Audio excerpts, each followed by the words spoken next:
Good morning. எல்லாருக்கும் இனிய காலை வணக்கம். Happy Sunday.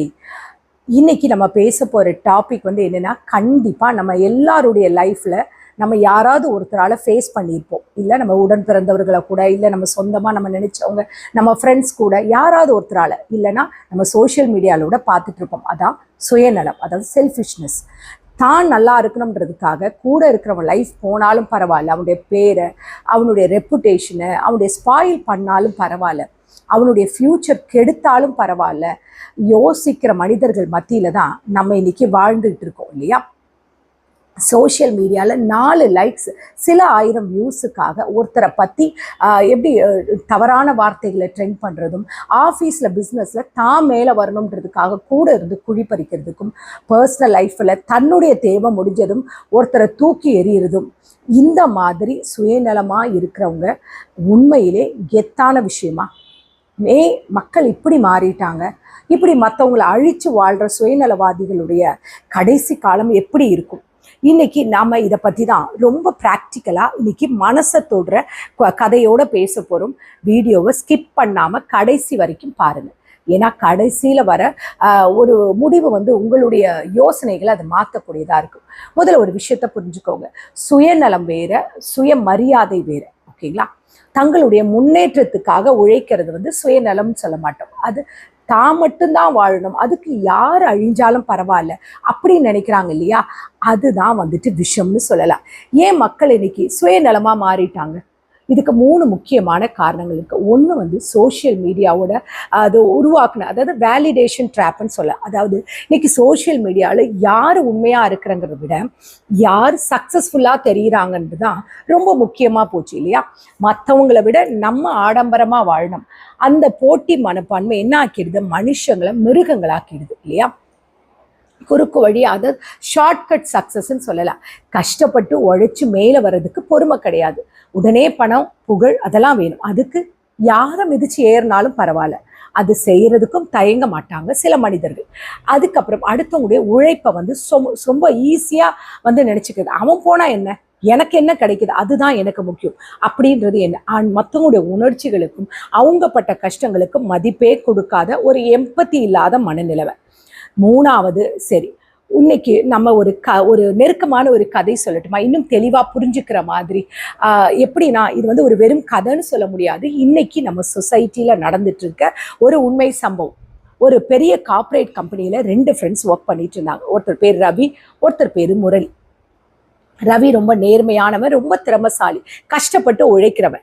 ஆனால் முரளி திறமசாலியை விட ஆட்களை எப்படி பயன்படுத்தணும்ன்ற ஒரு டெக்னிக் தெரிஞ்சவன். சரியா? அவன் ஒரு சுயநலவாதி. 2 பேரும் சேர்ந்து ஒரு முக்கியமான ஒரு ப்ராஜெக்ட் பண்ணுறாங்க. அந்த ப்ராஜெக்ட் ஜெயிக்கிறதுக்கு முழு உழைப்பையும் எல்லா பொட்டென்ஷியலும் போட்டது யாருன்னா ரவி. ஆனால் அந்த ப்ராஜெக்ட் முடிகிற நேரத்தில் அந்த மேனேஜ்மெண்ட்டில் ஏதோ ஒரு ப்ராஜெக்டில் தப்பு நடந்ததா ஒரு பிரச்சனை வருது. உண்மையிலே அந்த தப்பு செஞ்சது யாருன்னா முரளி தான். ஆனால் முரளி என்ன தெரியுமா பண்ணா? தன்னுடைய அந்த வேலையும் போகக்கூடாது, ப்ரமோஷனும் போகக்கூடாதுன்ட்டு அந்த ப்ராஜெக்ட் ஃபைலில் சில தப்பு வேலையெல்லாம் பண்ணிட்டு மொத்த பழியும் ரவி மேலே போட்டான்.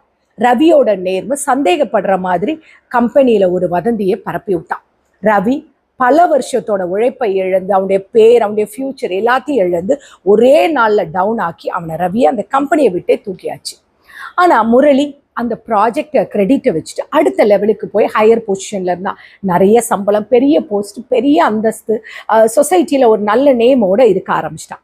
ஆனால் இன்னைக்கு முரளி நினச்சான், ரவியை பார்த்துட்டு, பார்த்தியா, சுயநலமாக இருந்தால் தான் வாழ்க்கையில் ஜெயிக்க முடியும், ரவி மாதிரி நேர்மையாக இருந்தால் ஏமாந்து தான் போவேன் அப்படின்னு ரொம்ப பெருமையாக நினச்சிக்கிட்டான்.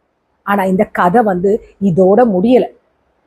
இந்த ரவி எப்படி சொல்ற, இந்த நம்ம எப்படி சொல்றது, சாரி, இந்த முரளி யாருன்னா வேற யாருமே கிடையாது.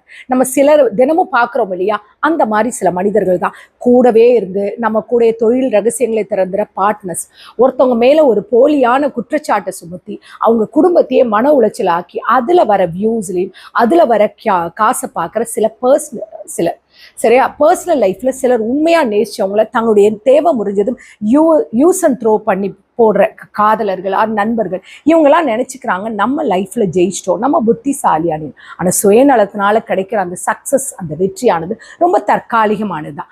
அதுக்கு பின்னாடி ஒரு மிகப்பெரிய ஒரு ஆபத்து மறைஞ்சிருக்கு. அது நிறைய பேர் யோசிக்கிறதே கிடையாது.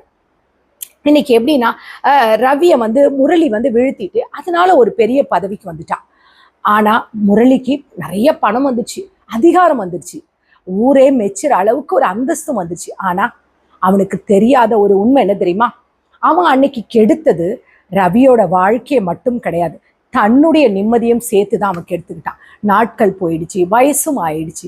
முரளியால வாழ்க்கையில ஒரு நாள் கூட நிம்மதியா தூங்க முடியல. ஏன்னா அந்த குற்ற உணர்ச்சி, தான் எப்படிப்பட்ட குறுக்கு வழியில அடுத்தவனை வீழ்த்தி அடுத்தவனை அசிங்கப்படுத்தி நான் மேல வந்தனும், தான் கூட இருக்கிறவனும் தன்னை அதை மாதிரி பண்ணிடுவானோன்ற பயத்துல தினம் தினமும் அந்த பயம் கொஞ்சம் கொஞ்சமா அவனை கொண்டுட்டு இருந்தது. அவனை சுத்தி 100 பேர் இருந்தாலும் ஒருத்தர் கூட அவன் மேல உண்மையான ஒரு அன்போட இல்லை. அவனுடைய பணத்துக்காகவும் அவனுடைய போஸ்டிங்காகவும் தான் அவனை எல்லாருமே ரெஸ்பெக்ட் பண்ணிட்டு இருந்தாங்க. வாழ்க்கையில ஒரு கடைசி கட்டத்துல அவனுடைய உடம்பு தெம்பு குறையும் பொழுது, தனிமையில இருக்கும் பொழுதுதான் முரளிக்கு அந்த கசப்பான ஒரு உண்மை புரிஞ்சுது. அதாவது நம்ம சம்பாதிச்ச எந்த பணமும் நம்ம கூட வரப்போறது இல்லை. நமக்கு எடுத்த மனிதர்களுடைய கண்ணீர், நம்ம பண்ண துரோகங்கள் மட்டும்தான் நம்முடைய மனசாட்சியை உறுத்திட்டே இருக்குது அப்படின்ற ஒரு உணர்ச்சி. அவன் கதறி அழுதான். அன்னைக்கு அவன் கண்ணீரை துடைக்கிறதுக்கு பக்கத்துல ஒரு உண்மையான நண்பர்களோட இல்லை, ஒரு உண்மையான அன்பை காட்டுற யாருமே அவன் கூட இல்லை. ஏன்னா அவன் வாழ்ந்த காலத்துல அத்தனை பேருக்கும் அவன் தன்னுடைய சுயநலத்துக்காக பயன்படுத்திக்கிட்டு தூக்கி எறிஞ்சிட்டு போயிட்டான். நம்மள நிறைய பேர் இப்படிதான் இருக்கோம் இல்லையா? இப்ப ஏன் இதெல்லாம் இவ்வளோ ஆழமா சொல்றேன்னு தெரியுமா? நம்முடைய சொசைட்டில நிறைய மனிதர்கள் நினைச்சிட்டு இருக்காங்க, நான் அவனை ஏமாத்திட்டேன், அவன் பேரை கெடுத்துட்டேன், அவங்கள அசிங்கமா பேசிட்டேன், அவங்க ஃபியூச்சரே கெடுத்துட்டேன், அவங்க நேமே நான் வந்து சொசைட்டில வந்து அசிங்கப்படுத்திட்டேன், நான் ரொம்ப புத்திசாலி அப்படின்னு நினைக்கிறேன். எனக்கு அவங்கள பார்த்து சிரிப்பு தான் வருது. ஏன்னா இயற்கையோட கணக்கு ரொம்ப துல்லியமானது. கர்மா நெவர் ஃபர்கட்ஸ் அட்ரஸ் அப்படின்னு சொல்லுவாங்க இல்லையா? நீங்க ஒருத்தருக்கு பண்ற துரோகமும் அவங்க கண்ணில் வர கண்ணீரும், ஒவ்வொரு சொட்டு கண்ணீருக்கும் கண்டிப்பா வேல்யூ உண்டு. அது ஏதோ ஒரு வடிவத்துல உங்ககிட்ட திரும்ப வரும். அது பண இழப்பா வரலாம், ஆரோக்கிய இழப்பா வரலாம், இல்ல உங்க லைஃப்ல ஏதாவது ஒரு பெரிய லாஸா வரலாம், இல்ல நீங்க உயிரா நேசிச்ச ஒருத்தர் உங்களை விட்டு போற ஏமாற்றமாக வரலாம். அடுத்தவங்களை அழிச்சு அடுத்தவங்க ஃபியூச்சரை ஸ்பாயில் பண்ணிட்டு வாழ்ற சுயநல வாழ்க்கையோட முடிவு எப்படி இருக்கும் தெரியுமா? சுத்தி ஆட்கள் இருப்பாங்க, ஆனா நீங்க ஒரு அனாதை மாதிரி இருப்பீங்க. பணமெல்லாம் இருக்கும், ஆனா மனசுல ஒரு துளி நிம்மதி இருக்காது. வாழ்க்கையோட கடைசியை நீங்க திரும்பி பார்க்கும் பொழுது நம்ம வாழ்ந்த வாழ்க்கைக்கு எந்த ஒரு அர்த்தமும் இல்லாம போயிடும். அந்த குற்ற உணர்ச்சி உங்க உயிரையே வந்து எரிக்க ஆரம்பிச்சு. சுயநலமா இருக்கிறது தப்பு கிடையாது, நம்ம நல்லா இருக்க நினைக்கிறதும் ஞான் தான். ஆனா நான் மட்டும்தான் நல்லா இருக்கணும், அடுத்த வாழ்க்கை போனாலும் பரவாயில்ல அப்படின்னு நினைக்கிற மனநிலைமை இருக்கு பார்த்தீங்களா? அதுதான் மிகப்பெரிய விஷயம், அதுதான் தப்பு. இந்த ஒருவேளை இந்த வீடியோ பார்த்துட்டு இருக்க யாராவது உங்களை நம்பினவங்களுக்கு நீங்க துரோகம் பண்ணியிருந்தா, உங்க சுயநலத்துக்காக ஒருத்தருடைய வாழ்க்கையை நீங்க அழிச்சிட்டு இப்பவே போயிட்டு அவங்க கிட்ட மன்னிப்பு கேளுங்க. அந்த தப்பை வந்து சரி பண்ண பாருங்க. ஏன்னா காலம் கடந்து போயிடுச்சுன்னா அந்த உங்ககிட்ட கண்ணீர் தவிர வேற எதுவுமே இருக்காது. அதே மாதிரி சுயநலவாதிகளால் நீங்கள் பாதிக்கப்பட்டு என் வாழ்க்கையே போயிடுச்சு, நான் உடஞ்சு போயிட்டேன் அப்படின்னு உட்கார்ந்துட்டு இருக்கீங்களா? அந்த நல்ல உள்ளங்களுக்கு சொல்கிற ஒன்றே ஒன்று தாங்க, கவலைப்படாதீங்க. உங்கள் நேர்மைக்கு முன்னாடி தன்னுடைய சுயநலம் தற்காலிகமாக தான் ஜெயிக்கும், புரியுதுங்களா? காலம் அவங்களுக்கு பாடத்தை கண்டிப்பாக கற்றுக் கொடுக்கும். நீங்கள் தலை நிமிர்ந்து உங்கள் வழியில் போயிட்டே இருப்பீங்க, புரியுதா? ஏன்னா உண்மையோட வெற்றி தாமதமாக தான் இருக்கும், பட் கண்டிப்பா கிடைக்கும். இந்த வீடியோ உங்க மனசை கண்டிப்பா தொட்டிருக்கும்னு நினைக்கிறேன். இன்னைக்கு நம்ம கூட இருக்கிற நிறைய பேர் சோஷியல் மீடியாவில் இல்லை தன்னுடைய பர்சனல் லைஃப்பில் தன்னுடைய ஃப்ரெண்ட்ஷிப்பில் எத்தனையோ பேர் இதே மாதிரி துரோகங்களை பண்ணி நமக்கு காயப்படுத்தியிருக்காங்க. நல்ல நண்பர்கள் மாதிரி பழகுறாங்க, நம்ம தோள் மேலே கை போட்டு நம்ம கூட அன்பாக பேசுகிறாங்க. ஆனால் நம்ம நினைக்காத நேரத்தில் நம்மளோட முதுகில் குத்தி நம்முடைய சுயமரியாதையும் நம்முடைய செல்ஃப் ரெஸ்பெக்டை எடுக்கிறதுக்கு ரொம்ப அழகாக ஈஸியாக அவங்க யூஸ் பண்ணிடுறாங்க. பட் ஒரு நாள் அது அவங்கள திரும்பி வருன்றதை அவங்க யோசிக்க மாட்டேன்றாங்க. பட் நீங்கள் அதை பற்றி கவலைப்படாதீங்க. இனிமேல் நீங்கள் சந்தோஷமாக இருங்க. உங்களை கண்ணீர் விட விட்டு அவங்களுக்கு கடவுள் கண்டிப்பாக அதற்குரிய பதிலை கொடுப்பாரு.